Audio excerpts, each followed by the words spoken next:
પહેલા અમે અમદાવાદ બસમાં જતા પ્રોગ્રામ, અને કાપડિયા ગેસ્ટ હાઉસમાં ઉતરવાનું. બહુ સસ્તું ગેસ્ટ હાઉસ, 300 રૂપિયામાં 4 બેડનો રૂમ મળે. એટલે 2 રૂમ લઈ લઈને એટલે અમારો આખો અસ્ટાફ આવી જાય. પછી પ્રોગ્રામ પૂરો કરીને આવીએ ને પછી ન્યાલી થોડુંક વાડીલાલ હોસ્પિટલ બાજુ આવીએ ને તો ત્યાં ચોકડી ઉપર તાજા ગાંઠિયા હવારમાં મળતા હોય. અને એને ખબર કે અહીંયા કલાકારોનો ઉતારો થાય બધા, ત્યાં લગભગ કલાકારો ત્યાં ઉતરતા, અમારી આગળની પેઢી હતી. અને એણે જ અમને શીખવાડેલું કે આ કાપડિયામાં ઉતરવાનું. આજ તો અમે નીલમ પેલેસમાં ઉતર્યા સાહેબ. હા, એટલે સારી વાત છે.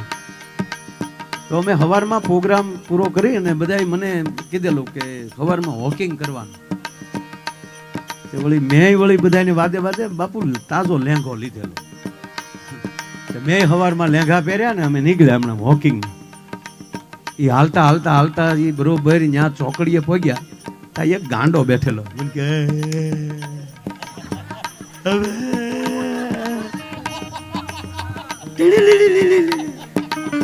ભૂપતને કહો ઓળખી ગયો હવે. ભૂપત આમ કે એટલે કે હું બધાને ઓળખું. મેં કીધું ઓળખી ગયો તો આપણે નાસ્તો કરે. મને આજ જેમ દાતારી સડી ને એવી તેજી સડેલી. ઓલા ગાંઠિયા વાળાને કીધું 100 ગ્રામ એને આપ, 100 ગ્રામ અમને આપ. 200 ગ્રામ ગાંઠિયા ખાધા, માથે એક એક ચા લીધી, 3 મરચા ખાધા. બાપુ ગાંઠિયા ખાઈ લીધા ને વાસુદેવ પરસેવો વળ્યો, કારણ કે ખિસ્સા હોટલે હતા, ગેસ્ટ હાઉસ. હાવ કોરા ખિસ્સા હો અમારા, જે ખિસ્સા માથે રાખી તો. અને અમે આમ અંદર અંદર આખું મેળાવા મળ્યા. આ મારી સામું જોવે, હું એની સામું જોઉં, ઓલો અમારી સામું જોવે. કાં તારી મેં કપડાં બદલીને સીધા લેંઘા પહેરે. મેં કીધું હવારના પોરમાં અમદાવાદનો ગાંઠિયા વાળો મારશે. અને તેથી એવા અમારા કાંઈ નામે નહીં ગાંઠિયા વાળો ઓળખે. એક જગ્યાએ ગાંઠિયા વાળો હતો ને, તે અમારા ભૂપત દોડાયો થઈને કીધું માયાભાઈ આહી નહીં છે, થોડુંક આમ મસાલા નાખજો હરખો. એ કોણ છે? અને મેં કીધું ગાંઠિયા ખાઈ લે, ઓળખાણ તેમાં. હામું જ કીધું તે હું છે એમ. એટલે મેં કીધું ગાંઠિયા વાળો તો ઓળખતો નથી. બાપુ ગાંડો બોલ્યો. ગાંડો મન કે નથી ને. હવે તમે કલ્પના કરો, ગાંડન મેં નથી એમ કીધું ત્યારે મારું મોઢું કેવું થયું છે.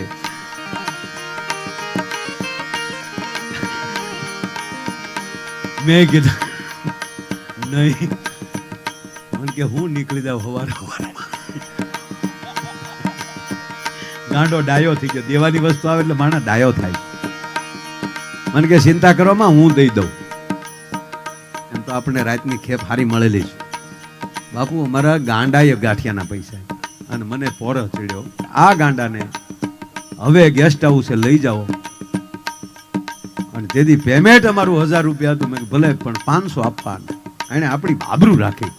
એટલે મેં રિક્ષા ઊભી રખાવી. હું સીધું રિક્ષામાં બેહાડીને હોટલ ભેગા. હવે વોકિંગ નથી કરવું. મેં કીધું 2000 રિક્ષામાં. મને કે કેમ? તને હોટલે લઈ જાવો અને ત્યાં જઈને મારે તને રાજી કરવું. મને કે ગાંઠિયામાં પડ્યો ઘણું, રિક્ષા રે તું રહેવા ગયો. પછી એને કીધું કલાકાર છો ને? મેં કીધું હા. મને કે તો હાસું. પણ આ જે મેં સંત લીધો છે એ બાપુ ધરતી અને આકાશનો છે. ધરતીનો અને વરસાદનો. જ્યારે ધરતી છે એ સ્ત્રી છે અને વરસાદ છે એનો ધણી છે, એનો પુરુષ છે. કાક બાપુએ ઘણી વાર ઘણી જગ્યાએ લખ્યું છે કે આવ્યો રે ધરતીનો ધણી મેહુલો અને લાવ્યો કાંઈ ચૂંદડીની જોડ.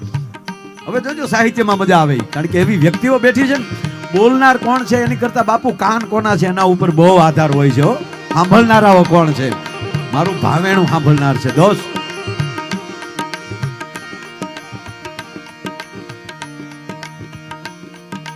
મેહુલો છે એ પુરુષ છે, એમાં આપણે બધા. અને ધરતી આપણી આ માવું બેઠી ને આપણી ધરતી છે. મેહુલા તો મન ફાવે એમ આવે, આગાહી વગેરે ના આવે. અમુક ના મેહુલા તો વાવાઝોડા ઘોડે આવે. હું છે પછી જમવાનું છે. અમુક ના મેહુલા હરવડે આવે. હોય તો શીખ ને કે આપણે તો હોઈ જાય જય માં.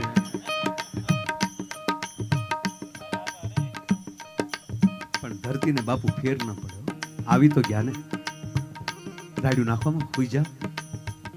લે હું થોડુંક ખાવાનું કરી દઉં.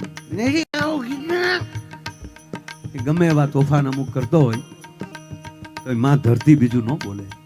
એ ધરતી તો એક રાજી ન થાય બાપુ, એના તમામ પરિવાર રાજી થાય. એક ફેક્ટરીમાં આગ લાગી, ફેક્ટરીમાં એ આગ લાગી ને એટલે એક વ્યક્તિ બારો ન નીકળ્યો, જેટલા એક વ્યક્તિ બારો ન નીકળ્યો, બધું ભડતું થઈ ગયું. પણ એ કંપનીનો માલિક સારો હતો, સીધો મીડિયામાં આવી ગયો કે મારી ફેક્ટરીમાં આગ લાગી છે. એ દુઃખદ ઘટના છે. એ જે મારો સ્ટાફ હતો એ મારો સ્ટાફ નથી, મારો પરિવાર છે, કાયદેસરના મારા પરિવારને સભ્યો છે. એને કાયદેસર તો જે વીમો મળશે તો મળશે જ, પણ અમારી કંપની તરફથી જેણે જેણે જીવ ગુમાવ્યા એના ખાતામાં 51 લાખ રૂપિયા એના પરિવારને દેવામાં આવશે. બધા જે જેના માણસો ફેક્ટરીમાં હતા એ પરિવાર ટીવીમાં જોતો હતો. અમુક તો રડવા મળ્યા કે પૈસાને શું કરવા, વ્યક્તિ વહી ગઈ. પણ એમાં કોક હોય ને 51 લાખ.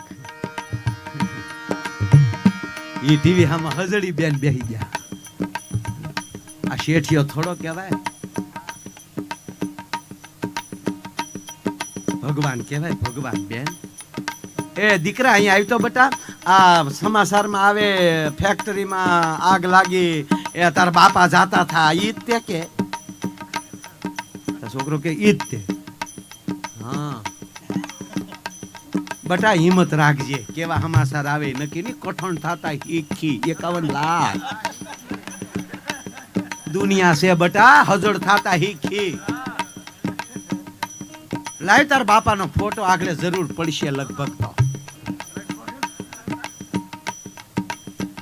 તો ઓલે ફોટો આપ્યો, ફોટા ઉપર માખ્યું બેહી ગયેલું, કાળા ટપકા થઈ ગયેલા. એ બેને એમાં આમ હાથ લઈને એ ફોટો સાફ કરતી જાય. પછી તો હરખને છુપાવવો ને રડતું જવું, એ રોલ ભજવવો એ નાની માના ખેલ નથી. જિગ્નેશ બારોટ, આ રોલ તમારા એક્ટરોથી ન ભજવી શકાય. એક જણો રેલવે સ્ટેશન એની પત્નીને મૂકવા ગયા, બેન ટ્રેનમાં બેસી ગયા ને પછી બારીએ ઊભો થયો, હજી ટ્રેન ઉપડતી નહોતી. બારીએ બહાર હરિયો પકડીને ઉભેલો, બેને ત્યાં આમ જો સંપા ટેમ ટુ ટેમ જમી લેજો, વેલા રોઈ આવજો. પણ કે રોવા હું બેઠો રાકા, આ તારું બાપ આખું આમ રેલવે સ્ટેશન જો. હું હરખ હતો જવાનો ને,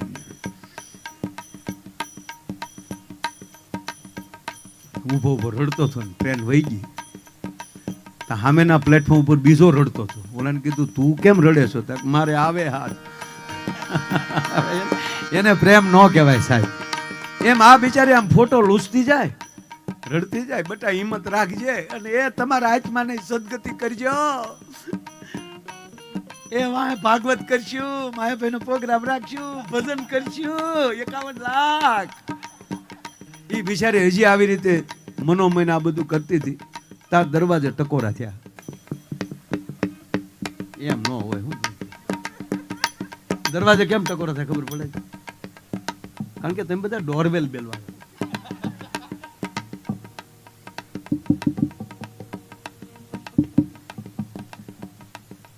બેન ફોટા હોતા ઉભા છે.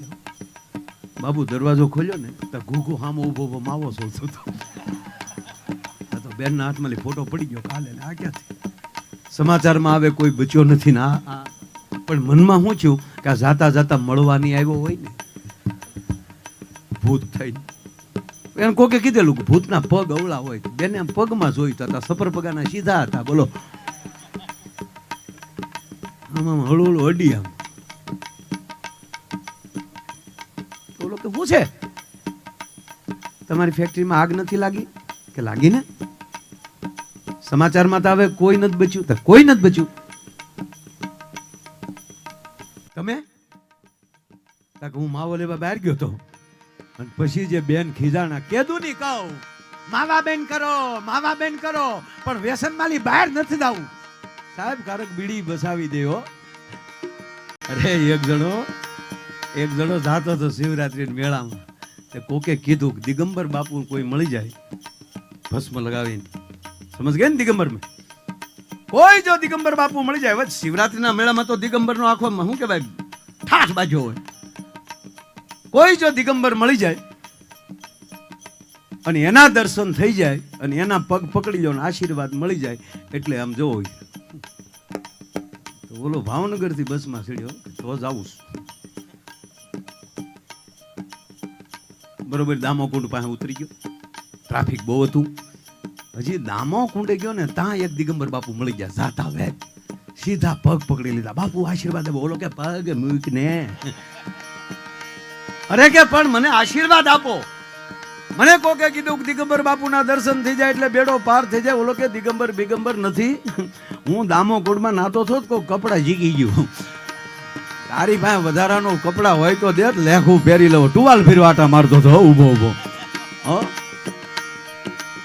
અરે આમ જો મારા તો ભાગ એવા છે ને મેં હજી સુધી ગંગાએ મારા પૈસા નથી નાયો બોલો હું જેટલી વાર હરિદ્વારમાં ગયો કોઈ દી મારા પૈસા હમણાં હું ગયો ને મેં ડૂબકી મારી ને તો ગંગામાં લેવા આવ્યો આ વખતે કોને ટીકી લીધી એટલે હું એને પૂન નાખે લાગી આવે ને અને મારો તો હેતુ જ છે બાપુ કે બસ મોજમાં રહેવું મોજમાં એવી મોજ કરો કે તમારું સપનું મોડું ન આવવું જોઈએ અને જે પાત્ર મળે બરોબર ભજવી લ્યો હું જીતુભાઈ ને કહેતો હતો કે અમે બે નીકળ્યા ને એની સ્કૂલ મારી સ્કૂલ પાસેથી હમણાં કૃષિ મંત્રી થયા પહેલા 3 મહિના પછી મારી સ્કૂલ પાસેલી બોરડાથી અમે નીકળ્યા અમે બે એક ગાડીમાં હતા રાજુ બાપુ વિદ્યાર્થી કેવા મળ્યા જો આપણો શિક્ષણ મંત્રી જાય નકર એને 3 વર્ષ વયા ગયા હતા એટલે મેં હમણાં કીધું કે હવે ખેડૂતોય વાહે દોડવા જોવે જો મારો કૃષિ મંત્રી જાય મારો કહેવાનો અર્થ એ છે પાત્ર મળે છે એ પાછું ભજવાઈ જાય તો જ મેળ આવે બાકી સમયની રાહ જોવે છે અને મેં તે દિવસે અમે અહીંયા સીએમ સાહેબ આરે બેઠા અમે રાતે એ તો રાતે આવી ગયા હતા પીએમ સાહેબ આવ્યા તે દી અને તે દી મેં રાતે કીધું કે અમારા ભાવેણા ઠાકોરે ઓલી બળદની વાત કરી મેં બાપુ શું માણસો હતા આપણી પાસે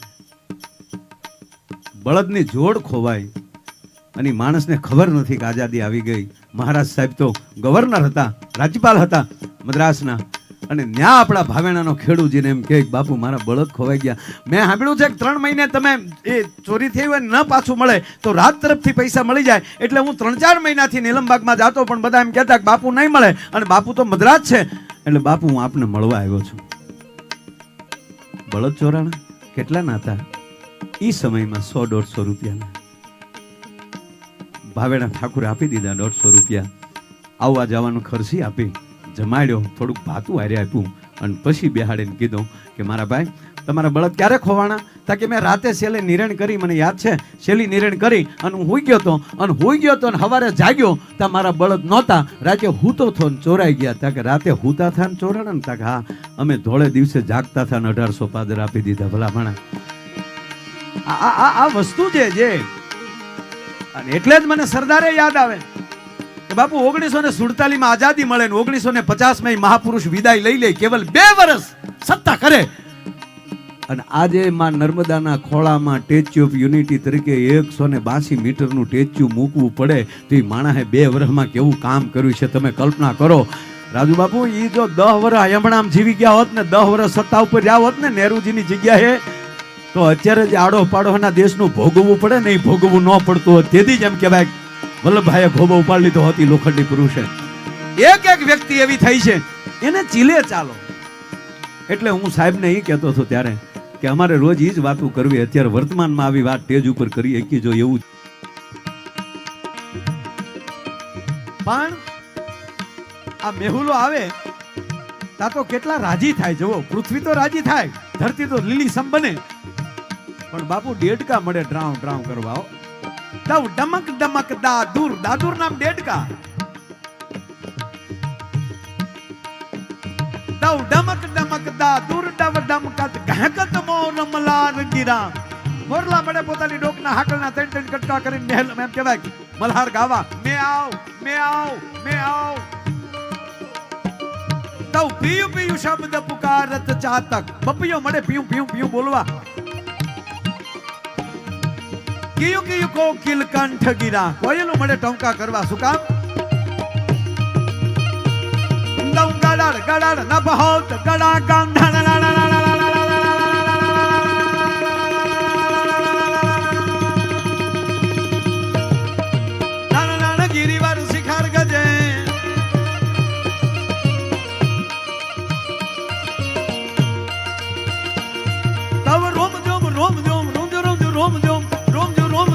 સત બરસા ગડર ગડર ગન ગોર ગજે જી ઘરાર ગડર ગન ગોર ગજે